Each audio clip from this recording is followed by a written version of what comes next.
Welcome to back my YouTube channel.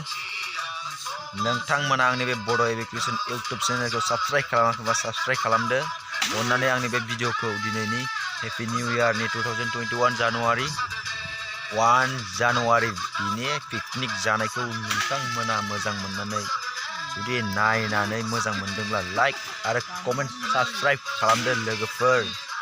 Hi guys, नै जोंहा party जानो थांगासिनो बन लाबाय जानुवारिनि दिनैथ' 2021 हैप्पी निउ इयार नालाय 1 जानुवारि बेनिखायनो जों दा थांदों आरोना एसेबां मानसि लायाखै जोङो मानसिफ्रा साब्रैल' दं मात्र अनलि साब्रैल' ओमफ्राय बेदरा 5 केजि बयलार एन्ड अमा बेदर 2 केजि हैनोसै दिनै ओमफ्राय बैनो थांगासिनो साब्रैल' अनलि बन लाखाबाय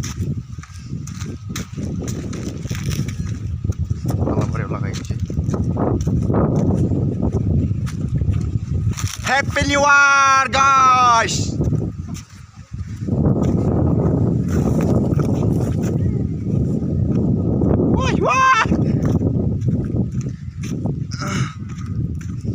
दा मा जायो मा जायासै आरोला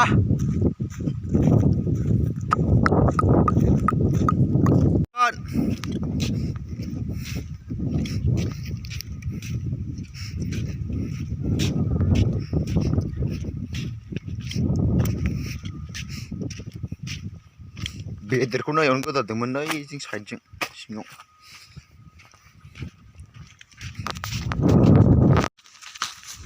फैब्रा ओरैजाय हेलो गाइस, जानुवारि मा दैमा मोनलाय बेयो? हैप्पी निउ इयार सोरगोफुरि दैमा। सोरगोफुरि नङा सोरगोफुरिनि दालायसो थगायदों जोङो बेलस्रि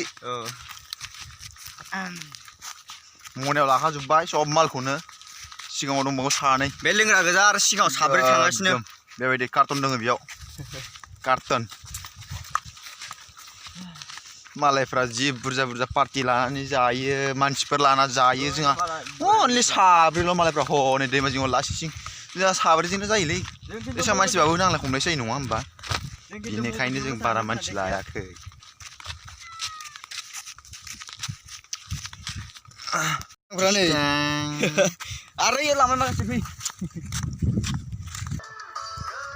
बेखौ मायाव होगोन मिन्थिखायो दा माजों लगायो बेखौ?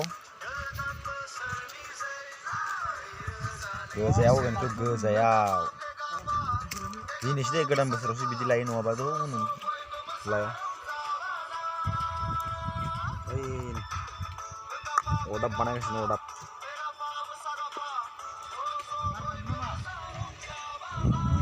बन नागिरनाय बक्सआलाय माला मोनफैगोनब्रा डिजेआलाय जोंना मा दाबो लाबोआ।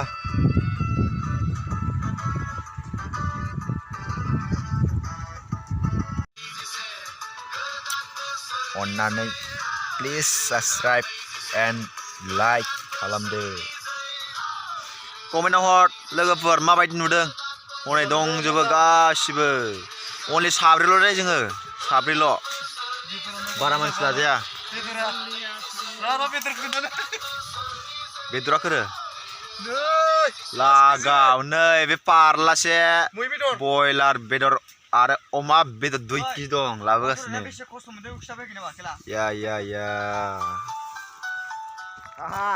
बेखौ मायाव होगोन नंदों मा बुस्थु बियो सिनायदोंना?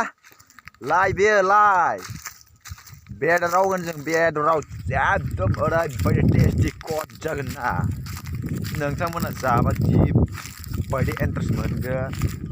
सुहैनि बेखौ सुहैनि बै बेलस्रिमायाव या सुनोसै एबार ना दे लागायदो। जोंनिया नै बेलस्रि सिख्लायाव फैबाय। बेलस्रि दैमा बियो बिराद बुरजा सोरगोफुरिनिफ्राय साबसिन जोबोद मोजां नुखायो।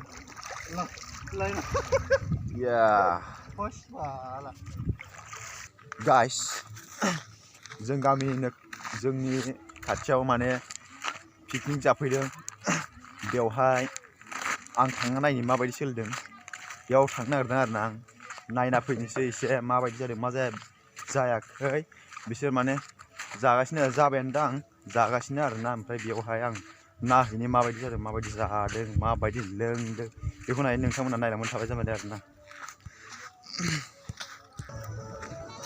गाइस जायगायाव मोनफैथारबाय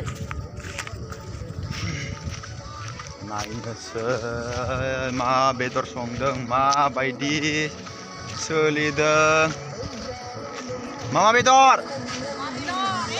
नै लाय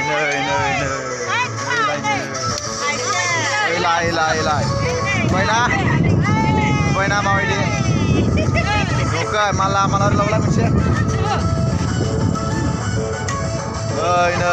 नै बेबायदि खालामदों हा बेदरखौ बेबायदि जानो गोनांबा आरो मिगिबो दंबावोसो नै आयौ मासि गोथाव लाबोदों आरो बयलार थिखो गोजौ थिखो नै रा आयौ मासि गोथाव आच्छा नुबायना बेयाव मा बाथोन देयो बाथोन मोजांनो ओंखाम जागोन नामा माइरं दंलाय नै गाइस ओंखाम जानो लुबैदोंमोन बेयाव जाफैयो आरोना फैनानै बेलस्रि एरिया बे बेलस्रि सनितपुराव फैना जाफैबानो जाबाय आरो बिथिं दंबावो बक्स बेसेबा गिदिर लाखादों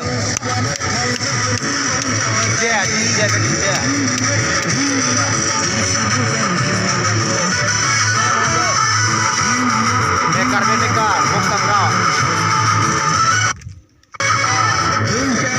जोंना मानैबो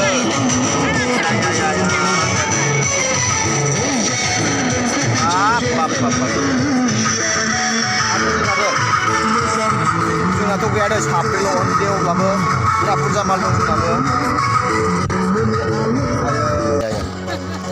नुबायना पापर सापर दंजोबो बेफोरबायदि जिनिसा बेसे गोथाव ना बेजों बेदर एवगोन आरो दुन्दियाथ' बर'नि ना बियो बर'नि बे बर'नि आरोबाव बहुत मोजां माल आरो बिलाय मा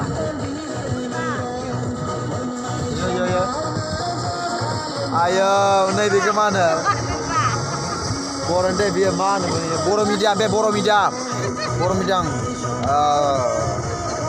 मायाव सोरां मन्जु थियाटाराव बेखौ बर' मिडियाम होनो आरो बै गोजाखौ इंलिस मिडियाम होनो ना इंलिस मिडियाम मिथियाला जोंना बर' मिडियामसो जोंना इंलिस मिडियामानो जोंना बर' मिडियाम जोंना इंलिस मिडियाम दं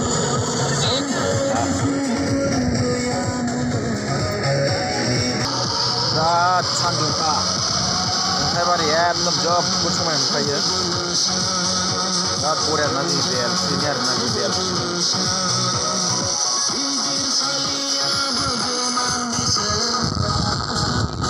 बिराद गुवार दैया बिराद गिदिर देरो बे लाइजों दहाय लाइ सुनायानो एवगासिनो जि बरिया जादों खांग्रां जालायदों आयो दुब्लि बारियाव दै बरिया नै जोंना रानिनिया संग्राया जि बरिया फरेननि बिराद बरिया जाखासिगोन लाया न'खाय माबायदि गोलाव होदों ओरैबायदि जागोन ना आं दा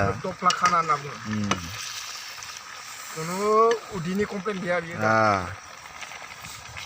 मोजां बरिया बेदरखौबो गोगोम गोदोर जोङो लदानो अमा बेदर 10 केजि अमा बेदर बेनिफ्राय आरो बयलार साराया गंसेल' जाबायना एवनो मोनला नै दाउ अमा बेदरखौ दा खनसे एवनोसै नायलांबाय था दा लोंनायाथ' बारा लोंखाया लोंनायालाय मालाय बे फालतु लोंखाया गोदान बोसोरावसो ना